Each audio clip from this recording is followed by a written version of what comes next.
Hello, and welcome back to ADU Adventures Building in the Backyard. I'm your host, James Parks, and if you've been following along, you already know what an ADU is, how to navigate zoning and permitting, and what to expect when you're building one. But today we get to talk about the part where your vision truly starts to take shape, the design process for an ADU. Designing an ADU isn't just about choosing finishes or picking the right floor plan. The choices you make at this stage determine how livable and functional your ADU will be for years to come. The best ADUs don't just look good on paper. They work in real life. A small space can feel bright, open, and welcoming, or it can feel tight and awkward. And trust me, the little details in your design, well, they matter more than you think. So whether you're building an ADU for family, as a rental, or just for personal use or flexible space, smart design choices can make all the difference. So today I want to talk about what actually makes an ADU feel like a home. Not just a backyard add-on,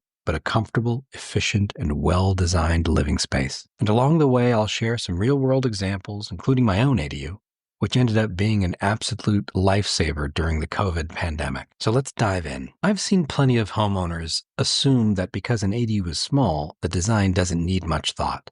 They figure, it's just a tiny house. How complicated can it be? But the reality is, the smaller the space, the more attention to detail that it requires. And a well-designed ADU isn't just about cramming in as many features as possible.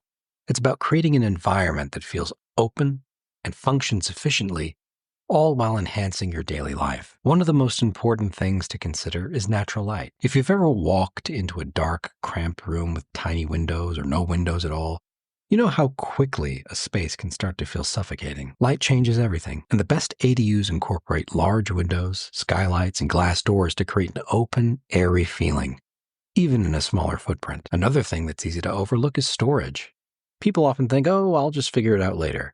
But trust me, later never comes. Built-in shelving, under-bed storage, multifunction furniture, these details are what make an ADU actually livable. And then, of course, there's privacy. If your ADU is tucked behind your main house or sits close to a neighbor, window placement, fencing, and landscaping become key factors. You want to bring as much light as possible, but without feeling like you're on display for the whole street. This brings me to a story about my own ADU, one that became an unexpected test of just how important these design choices really are. When I designed my ADU with Acton, I wasn't originally thinking about pandemics, lockdowns, and long-term quarantines.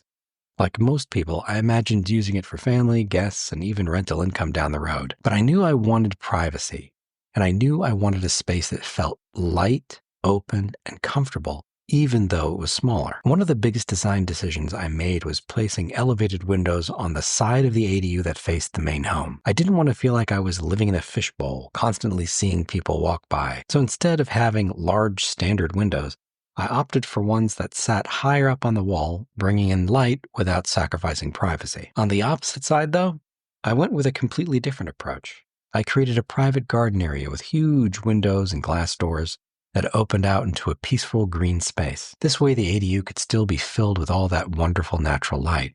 But instead of looking directly at the main house or a neighbor's fence, the view was calming, secluded, and felt like a true retreat. At the time I thought, this will make it nice and open. I just had no idea how crucial these decisions would become. And that's when COVID hit. My wife and I ended up quarantined in that ADU for months, working from home, living our entire daily lives within the space.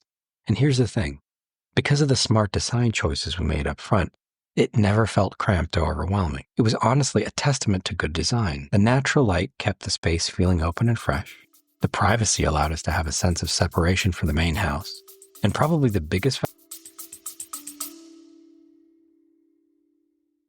Thinking about building an ADU? Well, maybe try starting here. When I first explored building an ADU, I had lots of questions. Can I even build one? What am I going to do about permits? And who can I trust to get it done? That's where Acton ADU made all the difference. For decades, we've been helping homeowners design and build projects and high-quality ADUs long before they were a trend. We know the process, from smart design to navigating permits without a hassle. More than builders, we help families plan for the future, and our 5-star reviews speak for themselves. If you're serious about an ADU, start with the right team.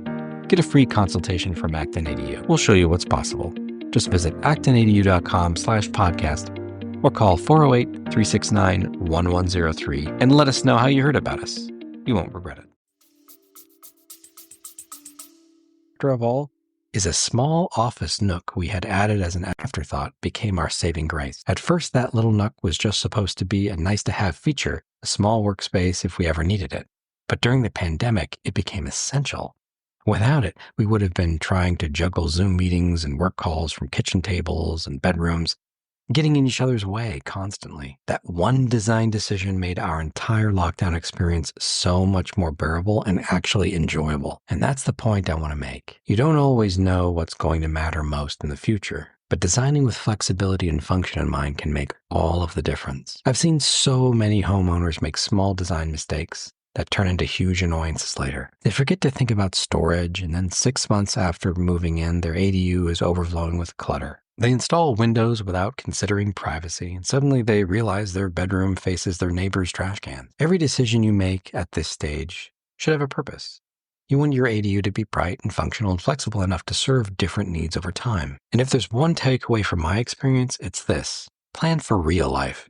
Don't just design for how you think you'll use this space one day. Design for how life might change in 5 to 10 years. One of the biggest advantages of an ADU is that it's a fully functional home in a compact space. But making the space feel comfortable, spacious, and adaptable requires careful design choices. The key is livability and flexibility. How well the space serves the people who live in it today, and how well it can adapt to different uses in the future. So let's talk about some architectural best practices and smart design strategies to create an ADU that isn't just beautiful, but truly a functional home for the long haul. When working with a smaller footprint, every square foot counts, right? Here's how you can make sure your ADU feels open and efficient rather than cramped. High ceilings and even vaulted ceilings help the space feel much bigger and less boxed in. It also allows for better air circulation, which helps keep the space fresh. Long sight lines. When you can see across an entire space without visual obstructions,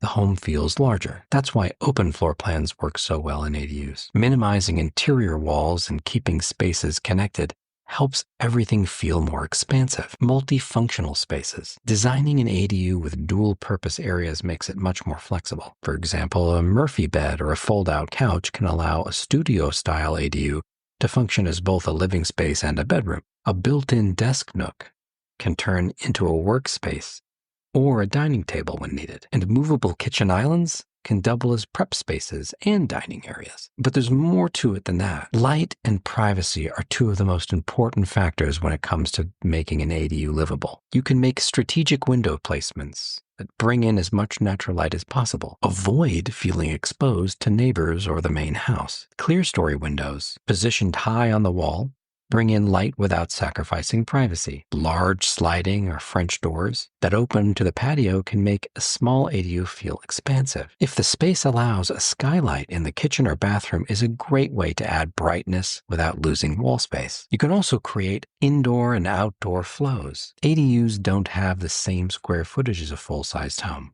but if you extend the living space to the outdoor patio, deck, or garden area, instantly feels bigger. If the ADU is close to the main house or neighboring properties, privacy screens, frosted windows, and even landscaping with tall hedges can help create a sense of separation without feeling boxed in. And did I mention storage? Well, I'll repeat myself. ADUs require clever storage solutions because there's generally no attic, basement, or extra closet space to hide things away. So some of the best options include built-in shelving along the walls that would otherwise go unused, under bed storage to keep extra bedding, seasonal clothes, or other items tucked away that you don't need every day. Storage lofts, especially in an ADU with high ceilings, can be very helpful. Kitchen cabinetry that goes all the way up to the ceiling. There's no wasted space. All you need is that extra folding stool. Also consider sliding or pocket doors instead of swinging doors, which take up more floor space. A good ADU is one that adapts over time. Your needs today may be different in 5, 10, or 20 years. So these universal design considerations for aging in place, like zero-step entries or wider doorways or curbless walk-in showers, these are all options that can create ease of livability later in life. You can also make spaces convertible. Think ahead about how the space might be used later. There's also energy efficiency, like solar panels to offset energy costs, mini-split heating and cooling systems, and induction cooktops instead of gas or electric. So if you're still in the early stages of designing your ADU, here's what I'll leave you with. Think about natural light. It's the easiest way to make a small space feel big. Don't overlook storage. Small homes need smart storage solutions. Consider privacy early. Once the windows and doors are in, it's too late to move them. And plan flexibility. You never know how your needs will change. Next episode, we'll dive into ADU financing, how to fund your project, what to consider when budgeting, and how homeowners are making ADU work financially. If today's episode got you thinking about designing your own ADU or picking the perfect ADU design for your project, Acton ADU is here to help. We've been serving homeowners for over 35 years, and I can tell you from experience, the right design makes all the difference. So visit actonadu.com/podcast. Thanks for listening, and good luck with your ADU journey.